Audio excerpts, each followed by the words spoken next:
सरकार ने कहा हेमंत विश्व शर्मा जी के बारे में, शिवराज सिंह जी के बारे में कि वो क्यों आते हैं आखिर साहब, बार बार उन पे इतना खर्चा होता है। अब देखिए 18/7/2024 को असम के एडीजी ने लिखा पत्र, असम के ADG special branch and security ने पत्र लिखकर झारखंड सरकार को जवाब दिया है कि साहब अगर आप सक्षम नहीं है तो मुख्यमंत्री हेमंत विश्व शर्मा जी को Z+ सिक्योरिटी उपलब्ध है, वो जो भी खर्चा होगा वो उठाने को हम तैयार हैं। अब आप सोचें तो माननीय मुख्यमंत्री जी कितनी बार चार्टर करा के गए हैं, उस पर भी श्वेत पत्र जारी करे जेएमएम।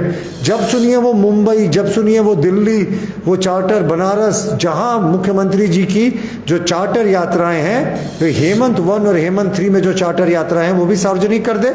और उसी हिसाब से अगर देखें तो वो दूसरे प्रदेशों में जाते हैं या दिल्ली जाते हैं तो वहां तो सुरक्षा का जो आउटर रिंग है वो केंद्र सरकार वहन करती है, पर केंद्र सरकार ने तो कभी नहीं कहा मुख्यमंत्री जी आप इतना क्यों आते हैं। तो ये मिर्ची क्यों लग रही है, मिर्ची क्यों लग रही है ना, कि इनको पता है कि भारतीय जनता पार्टी 52 विधानसभा सीटों में पिछले लोकसभा चुनावों में आगे थी और ये 27 सीटों पर सिमट गए थे साहब सत्ता में रहने के बाद। तो पिछली बार ये हाफ हो गए थे, इस बार ये साफ हो जाएंगे। हम लोग इस सरकार की फिजूल खर्ची की बात करते हैं। सरकार ने कहा हेमंत विश्व शर्मा जी के बारे में, शिवराज सिंह जी के बारे में कि वो क्यों आते हैं आखिर साहब, बार बार उन पे इतना खर्चा होता है। अब देखिए 18/7/2024 को असम के एडीजी ने लिखा पत्र, असम के ADG special branch and security ने पत्र लिखकर झारखंड सरकार को जवाब दिया है कि साहब अगर आप सक्षम नहीं है तो मुख्यमंत्री हेमंत विश्व शर्मा जी को Z+ सिक्योरिटी उपलब्ध है, वो जो भी खर्चा होगा वो उठाने को हम तैयार हैं। अब आप सोचें कि झारखंड जाना जाता है अपने आतिथ्य के कारण, झारखंड जाना जाता है अपने संस्कृति के कारण, समृद्ध संस्कृति के कारण, और आतिथ्य सत्कार में तो हम सर्वोपरि हैं। लेकिन इस तरीके से अगर आप प्रश्न करेंगे कि जो केंद्रीय नेता हो रहा है उनका दौरे पे खर्चा हो रहा है, तो माननीय मुख्यमंत्री जी कितनी बार चार्टर करा के गए हैं, उस पर भी श्वेत पत्र जारी करे जेएमएम। जब सुनिए वो मुंबई, जब सुनिए वो दिल्ली, वो चार्टर बनारस, जहां मुख्यमंत्री जी की जो चार्टर यात्राएं हैं, तो हेमंत 1 और हेमंत 3 में जो चार्टर यात्राएं हैं वो भी सार्वजनिक कर दे। और उसी हिसाब से अगर देखें तो वो दूसरे प्रदेशों में जाते हैं या दिल्ली जाते हैं तो वहां तो सुरक्षा का जो आउटर रिंग है वो केंद्र सरकार वहन करती है, पर केंद्र सरकार ने तो कभी नहीं कहा मुख्यमंत्री जी आप इतना क्यों आते हैं। तो ये मिर्ची क्यों लग रही है, मिर्ची क्यों लग रही है ना, कि इनको पता है कि भारतीय जनता पार्टी 52 विधानसभा सीटों में पिछले लोकसभा चुनावों में आगे थी और ये 27 सीटों पर सिमट गए थे साहब सत्ता में रहने के बाद। तो पिछली बार ये हाफ हो गए थे, इस बार ये साफ हो जाएंगे। और तुष्टिकरण की बात देखें तो देखिए हाईकोर्ट को ये मिसलीड कर रहे हैं, आम नागरिकों को तो इन्होंने ठगा ही, आदिवासी मूलवासियों को ठगने के लिए ये सरकार हमेशा जानी जाएगी, पर इन्होंने जो हाईकोर्ट है उसको भी गुमराह करने में कोई कसर नहीं छोड़ी। हाईकोर्ट ने जब बांग्लादेशी घुसपैठियों के मुद्दे पे स्पष्ट रूप से कहा कि डिप्टी कमिश्नर्स, उपायुक्त, डिस्ट्रिक्ट मैजिस्ट्रेट्स इस मुद्दे पर शपथ पत्र जारी करेंगे, तो आपको पता है किस किन लोगों ने शपथ पत्र दाखिल किया हाईकोर्ट में?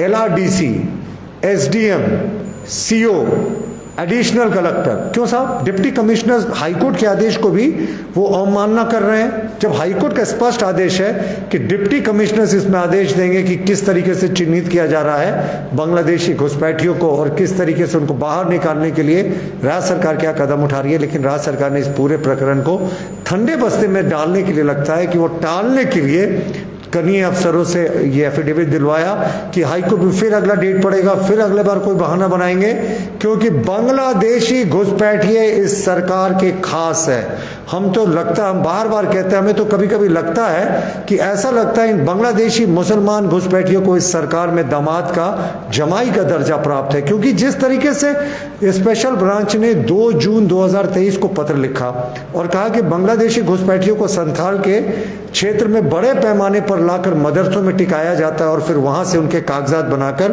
पूरे प्रदेश में भेजा जाता है। लेकिन देखिए उसके उलट इन्होंने एफिडेविट में क्या कहा हाईकोर्ट में, जो हाईकोर्ट में कल एफिडेविट हुआ। इनका कहना था कि एक भी बांग्लादेशी घुसपैठिया नहीं है साहब हमारे जिलों में। ये 6 जो सीमावर्ती जिले हैं, पाकुड़ के, साहिबगंज की बात करें, दुमका की बात करें, तो इन जिलों में इनका मानना है कि कोई घुसपैठ ही नहीं हुआ। साफ झूठ बोल रही है सरकार, और अधिकारी भी सरकार के दबाव में गलत एफिडेविट दे रहे हैं। क्योंकि एक तरफ स्पेशल ब्रांच स्पष्ट रूप से कहती है कि साहब घुसपैठ है हमारे यहाँ, और इनको सिस्टमैटिक तरीके से मदरसों में बसाकर भेजा जा रहा है डॉक्यूमेंट्स देकर, और राज्य सरकार के जो अधिकारी हैं वो एफिडेविट देकर कह रहे नहीं साहब कोई घुसपैठ नहीं। हमारा मानना है कि गलत तथ्य देने वाले अधिकारियों के खिलाफ भी एफआईआर होना चाहिए। और जहां तक संथाल की डेमोग्राफी की बात है, ये कहते हैं ये आंकड़े बीजेपी ला कहां से रही? साहब भारतीय जनता पार्टी के ये कोई आंकड़े नहीं है। 1951 और 2011 में जनगणना हुई थी।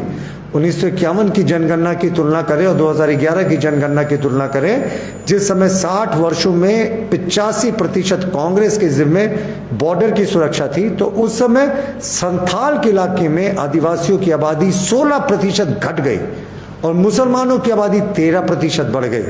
तो ये बिना घुसपैठ के ये संभव नहीं है। और ये तो जनसंख्या के आंकड़े हैं जिन पर झारखंड मुक्ति मोर्चा और कांग्रेस प्रश्न करती है। तो हमारा साफ मानना है कि घुसपैठ के मुद्दे पे जो है राज्य सरकार एक्सपोज्ड है, घुसपैठियों को संरक्षित कर रही है सिर्फ और सिर्फ वोट बैंक और तुष्टीकरण की राजनीति के तहत। झारखंड मुक्ति मोर्चा और कांग्रेस इनको राजनीतिक संरक्षण दे रही है, इसीलिए इनको बाहर निकालने का काम ठंडे बस्ते में डालने की कोशिश करी। हाईकोर्ट की फटकार के बाद भी आज तक ये काम शुरू नहीं हुआ।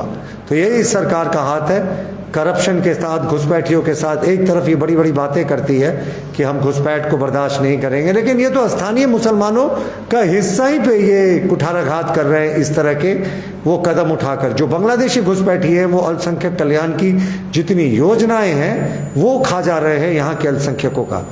तो ये सरकार किसी की नहीं है। और ऐसे भी हेमंत सरकार के बारे में बहुत प्रचलित कहावत है, कोई ऐसा सगा नहीं जिसे हेमंत सरकार ने ठगा नहीं। धन्यवाद।